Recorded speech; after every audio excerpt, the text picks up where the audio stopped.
बिहार में चुनावी बिगुल बज चुका है और राजनीतिक समीकरण तेजी से बदलते नजर आ रहे हैं। इसी बीच लोक जनशक्ति पार्टी रामविलास के प्रमुख और केंद्रीय मंत्री चिराग पासवान फिर से सुर्खियों में हैं। एक तरफ वो बीजेपी के राष्ट्रीय अध्यक्ष जेपी नड्डा से मुलाकात कर रहे हैं, तो दूसरी ओर मुख्यमंत्री नीतीश कुमार की सरकार पर खुलेआम सवाल उठा रहे हैं। सोशल मीडिया पर लोग लिखने लगे हैं कि मोदी से मोहब्बत, नीतीश से नाराजगी, आखिर चिराग पासवान के मन में क्या चल रहा है। देखिए, चिराग पासवान ने 17 जुलाई को सोशल मीडिया पोस्ट कर जानकारी दी कि उन्होंने बीजेपी अध्यक्ष जेपी नड्डा से मुलाकात की।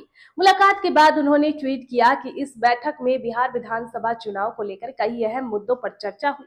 उन्होंने लिखा, बिहार विधानसभा चुनाव को लेकर आज बीजेपी अध्यक्ष जेपी नड्डा जी से मुलाकात कर अहम विषयों पर विस्तार चर्चा हुई।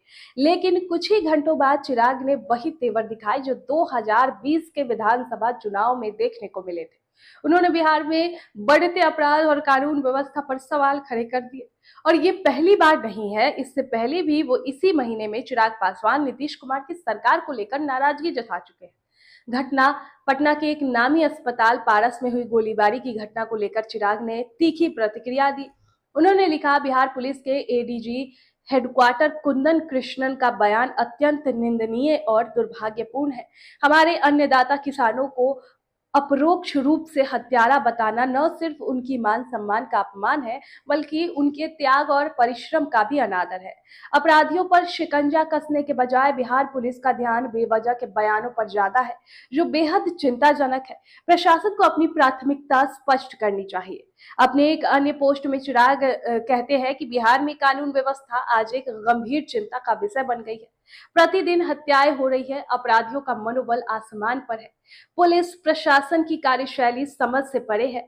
आज पटना के रिहायशी इलाके में स्थित पारस अस्पताल के अंदर घुसकर अपराधियों द्वारा सरेआम गोलीबारी की घटना इस बात का प्रमाण है कि अपराधी अब कानून और प्रशासन को सीधी चुनौती दे रहे हैं।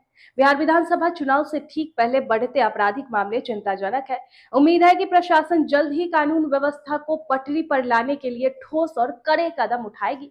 यह तीसरा मौका है जब जुलाई महीने में चिराग ने कानून व्यवस्था को लेकर नीतीश सरकार को घेरा है। इससे पहले वो एक 60 वर्षीय महिला की हत्या पर भी भड़के थे और ट्वीट किया था, आखिर कितने बिहारी मारे जाएंगे, बिहार पुलिस की जिम्मेदारी आखिर है क्या। चिराग की इस आक्रामकता से एनडीए के अंदर खलबली मच गई है। खासकर जेडीयू खेमा असहज महसूस कर रहा है। चिराग पासवान ने हाल ही में दावा किया है कि वो बिहार के 243 विधानसभा सीटों पर चुनाव लड़ने को तैयार है। हालांकि उन्होंने ये कभी नहीं कहा कि उनकी पार्टी अकेले 243 सीटों पर चुनाव लड़ेगी। लेकिन ये वही स्टाइल है जो उन्होंने 2020 में अपनाया था, जब उन्होंने अकेले चुनाव लड़कर जेडीयू को बड़ा नुकसान पहुंचाया था। तो इस बार भी चिराग का रुख साफ है, मोदी से मोहब्बत, नीतीश से नाराजगी। खैर, इस पर आपकी क्या राय है, कमेंट बॉक्स में हमें जरूर बताएं।